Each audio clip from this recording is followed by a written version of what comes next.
We begin today's show by discussing growing traffic pressures, housing development and infrastructure planning in Ennis. A renewed call has been made for the long-discussed Ennis Inner Relief Road, linking the Tulla Road and Gort Road, with concerns that delays could impact housing delivery and future growth in the county town. And joining us to discuss all of this is the Clare Councillor, the Ennis Fianna Fail Councillor, indeed, Clare Colleran Molloy. Clare, good morning to you. Good morning, Alan. Thanks very much for being with us. This motion, you raised it alongside your fellow councillors Tom O'Callaghan and Antoinette Baker-Bashua. What prompted the timing of this latest push? And just how serious is the traffic congestion issue currently on the eastern side of Ennis, particularly around the Tulla and Gort Road? Well, the prompt was the announcement by Minister James Brown that there was a special designated housing infrastructure investment fund to the tune of $1 billion, and a call for applications was had there at the end of January. So that prompted this most recent motion by myself to ensure that the development of this Inner Relief Road is on the agenda and high up on the agenda for Clare County Council. I've been on this issue for maybe the past 3 years, I would think.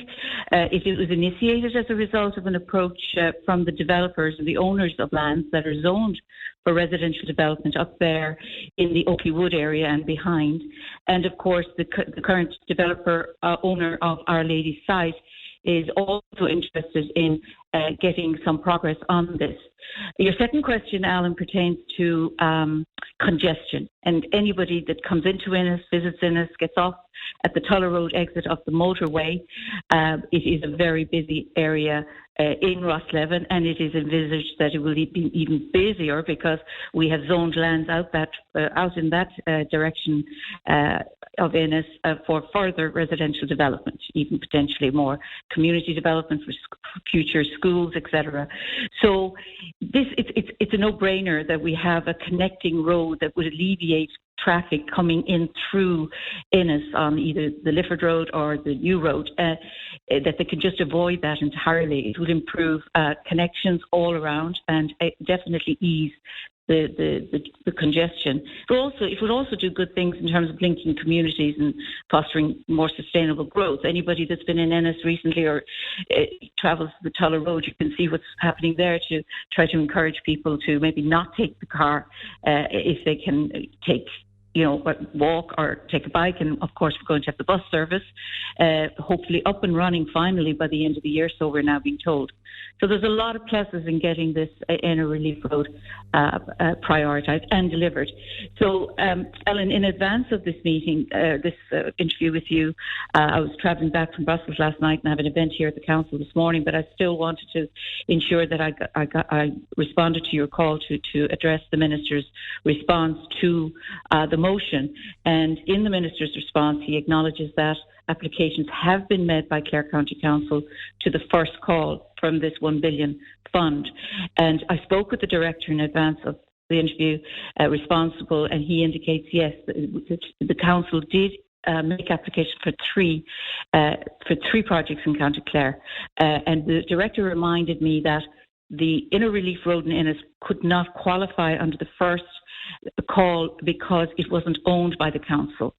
So that's where we need to see what the second call will have as criteria. Will it be that joint efforts by private landowners and the council will qualify? Because clearly the council will and is now willing to work with the landowners here. When I brought this up initially, Alan, 3 or 4 years ago, the council's response was very categorical. It was that this is a developer-led piece of infrastructure, meaning the developer, private sector has to pay for it. But that's just not tenable, and it's not likely to happen because of the cost implications. So I'm very pleased to see progress on that front now by the council and the government, and it has been included in the local transport plan by the council. And moreover, just recently in the council's effort to communicate with the Housing Activation Office in the department, this road is now included. So we are making headway. And indeed, the motion, it links the road project directly to housing delivery. How is the lack of this infrastructure affecting new housing developments in Ennis? Absolutely, very directly.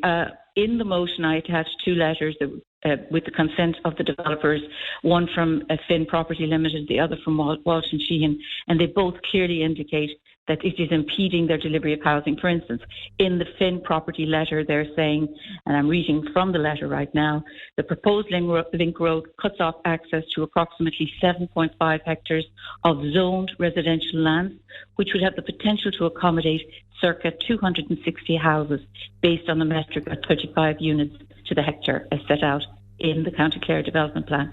So there you can see.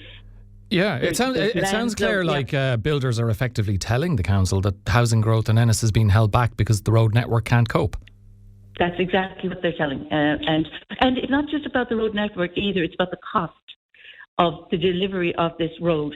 It will add such a margin. If the developers were to take this cost on, it would add such a margin to the cost of the ultimate unit that it would not be feasible. So thankfully the government are seeing that they need to put funding, as they are doing, into this housing infrastructure investment fund, and big monies and more monies to be announced later in the year in the second call. But I'm very pleased to see that the County Council executive team have prioritised housing. We saw what the chief did. He has bundled together housing activation with infrastructure rollout as well. Our deputy chief is Director Alan Farrell, who has that competency, and he indeed is the director I spoke with this morning before coming on air. So I'm very pleased really that the council are doing their best.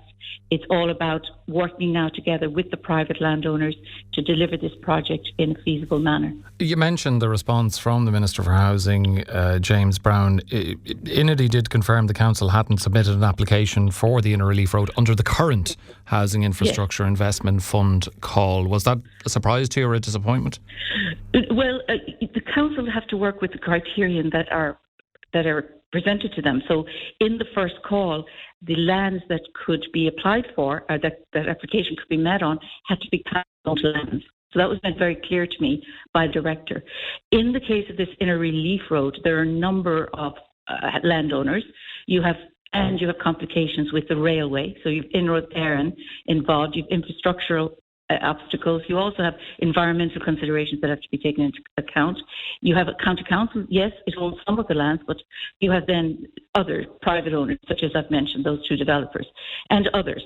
So, and indeed, 2 or 3 years ago when I brought this up, I brought these owners into the boardroom here at the council with the director I've mentioned and others. And at that time, it was very clear, leaving the room, that there seemed to be no avenue for the developers and the council to target a source of funding to make it happen. But now we are seeing that source of funding potentially materialise for these kind of developments where the land is not fully owned by the council. We know Ennis is continuing to grow rapidly, and we all know expect the population to be around 40,000 by 2040. Do you believe, Clare, that infrastructure planning has failed to keep pace with population growth? Alan, you dropped out there at the beginning. Could you repeat that question, please? I was just mentioning that we all expect Ennis to grow in terms of population, but just in general. And do you believe that infrastructure planning has failed to keep pace with the growth in population? Hello, Alan. Clare, can you hear me? Hello. I'm just moving here at the council to make sure I don't have an interruption again. I can hear you, but I'm not sure if you can hear me. Yeah, no, we can hear you loud and clear. Okay. You don't have to repeat the question. I think I know what you're asking. You're asking that clearly County Clare is growing. Ennis as the capital town is going to grow. We know this for a fact. And yes, we are kind of playing catch up in terms of delivering on the infrastructure needed to build out the houses and all of that. And we are trying to address that, the lag. But in the meantime, we're also dealing with other obstacles. If you think about it, Alan, when I travelled throughout, just recently I was going into Kildare town and the incredible build out of houses there, the same in Oran more recently. And it's really disheartening to think that in Ennis, back when I think it was 2019, I could stand corrected on the time, but we got planning permission granted for almost 300 houses in Ennis, and not a sod has been turned on that because of obstacles in our system that really are being worked on and hopefully will address these delays. But yes, we are thankfully a very growing town, and we have to keep up with the deliveries needed for that. But do you have a concern or that Ennis could lose out on housing investment and subsequently or as a consequence economic growth if infrastructure like the Inner Relief Road isn't delivered soon? Yes, we have to deliver these major infrastructure projects to ensure that we can continue to grow sustainably. Yes, I would have to say we must prioritise. And as I've already said, I'm pleased to see that the council are now doing that along with the government efforts as well. So are you optimistic that we are going to see this project move along? And when realistically would you expect, pending funding and approvals and so on being secured, how long could it take before construction begins? Well, I don't know if I'm the best person to answer in terms of time frames. That's usually the executive, but I would say you'd be talking minimally 5 years, unfortunately, for this. And I'm just that's a guesstimate on my part. I wouldn't be, fully au fait with that. But I can certainly, all I can say, Alan, is it is being worked on. Councillors are on continuously reminding the executive of the need to keep these items on the top of their agenda, and it is happening. But as for delivery, I'm sorry to say I don't know specifics on that. Okay. Before I let you go, Claire, you mentioned that you are going to be at an event later this morning, indeed, that you're hosting. This is the Clare TY EU Summit. Tell us a bit more about this. And I know there are 5 schools from Clare that are participating in this. Yes, thank you very much for giving me that opportunity, Alan. Yes, it's an effort on my part as a member of the European Union Committee of the Regions to remind us all that the European project, which it has is in essence started as a peace project, is something we have to continually work on. And it's 76 years ago tomorrow on May 9th, the Minister for Foreign Affairs in France, Schuman, declared that we must bring together warring nations in Europe, and that was in 1950, 5 years after the Second World War. And the effort was, let's just stop fighting each other by coalescing on coal and steel, which are the raw materials for munitions.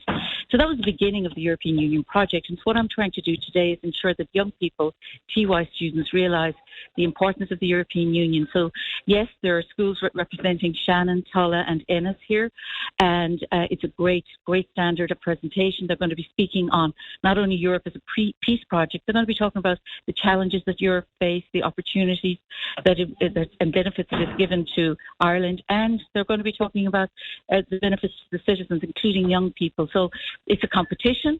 There's judging here today. The Mayor of Clare will be judging, along with the Mayor of County Galway, and of course David Griffin, also councillor here in Ennis, in County Clare rather. He is a young elected politician in Europe, and he will be also judging. And I will also have a non-elected perspective, also assessing the students. The ultimate prize is a trip to Brussels, hosted by MEP Billy Kelleher, for the winning pair of students and their TY coordinator. It's about to commence in about 2 minutes, so I'm going to run from this interview to open it. So it's very exciting, and I want to thank Clare County Council for all their cooperation in making it happen here at the Council Chamber in the Oris. It's all bedecked now and in the flags of all the member states of Europe and the European Union flag as well. So I couldn't have had better support from County Council executive team in delivering this summit here today. Okay, well look, the clock is ticking, so we'll let you get to that event. Claire, thank you very much for joining us this morning. Thank you, Alan. That's the Ennis Fianna Fail Councillor Clare Colleran Molloy with us on Morning Focus.